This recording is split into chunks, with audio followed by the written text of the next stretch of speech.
जिस मदरसे में ज़कात का मसरफ़ है वहाँ ज़कात देना जायज़, और जिस मदरसे में ज़कात का मसरफ़ नहीं है वहाँ ज़कात देना जायज़ नहीं।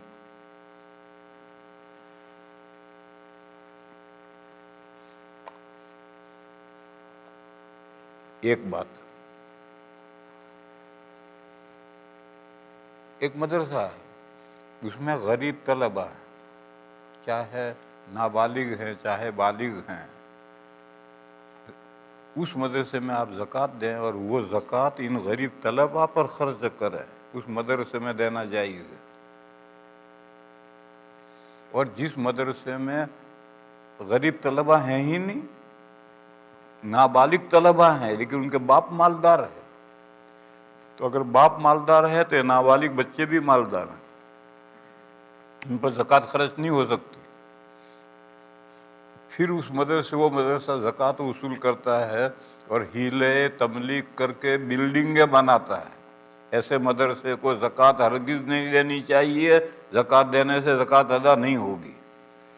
और ये जो हीले तमलीग है वो महज ढोंग है, हीले तमलीग से कोई हिल्लत नहीं पैदा होती। फतावा रहीमिया में लिखा है कि हीले तमलीग ढोंग है, उससे कोई हिल्लत नहीं पैदा होती। और इमदादुल फतावा में लिखा है कि हियल दियानात में हिल्लत वाकई का फ़ायदा नहीं देते, सरसरी हिल्लत पैदा होती है। अगर सही हिला हो तो अभी हकीकत में अल्लाह के यहाँ हिल्लत नहीं पैदा होगी, सरसरी दुनिया के एतबार से हिल्लत पैदा होगी। बस ये हीले तमलीग तो महज ढोंग है। एक किस्सा सुनाऊँ मैं तुम्हें। बॉम्बे के एक सेठ के यहाँ एक जुब्बे कुब्बे इमामे वाले मोहतमीम साहब चंदा लेने गए।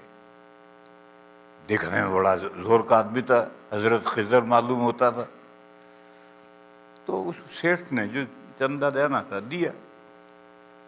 फिर उसने कहा, हजरत मुझे एक मसला भी बता दो। क्या?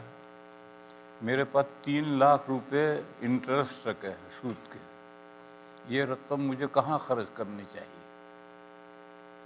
तो मोहतमीम साहब के मुंह में पानी आ गया, कहने लगा हमें दे दो।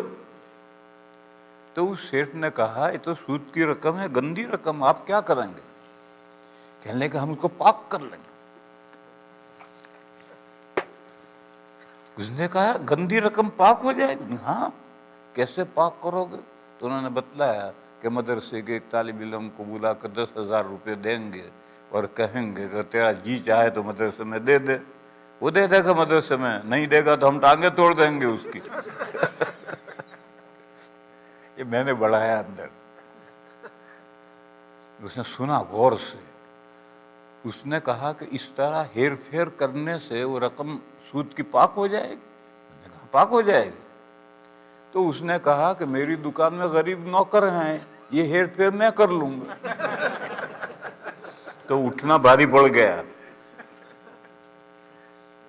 फिर उठना भारी पड़ गया उसको। उस सेठ को दीनदार बंदा था, उसको करना नहीं था ये, लेकिन उसने कहा कि अगर इस तरह से हेर फेर करने से वो सूद की रकम पाक हो जाएगी तो ये हेर फेर, मेरे दुकान में बहुत से गरीब तो नौकर हैं, मैं ये हेर फेर खुद ही कर लूंगा। और मेरे भाइयों और आगे बढ़ो, जो मिलियनर हैं वो अपनी ज़कात क्यों देंगे किसी को? तो वही अपने नौकरों के साथ हेर फेर करके ज़कात खुद ही रख लेंगे।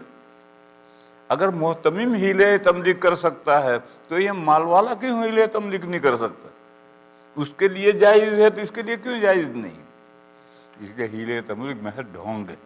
और ऐसे मदरसों में जहाँ ये होता है वहाँ हरगिज़ ज़कात नहीं देनी चाहिए। ज़कात दोगे ज़कात अदा नहीं होगी। और आपको मालूम नहीं है तो वो जाने, आपको मालूम नहीं है और आपने रकम दे दी तो वो जाने।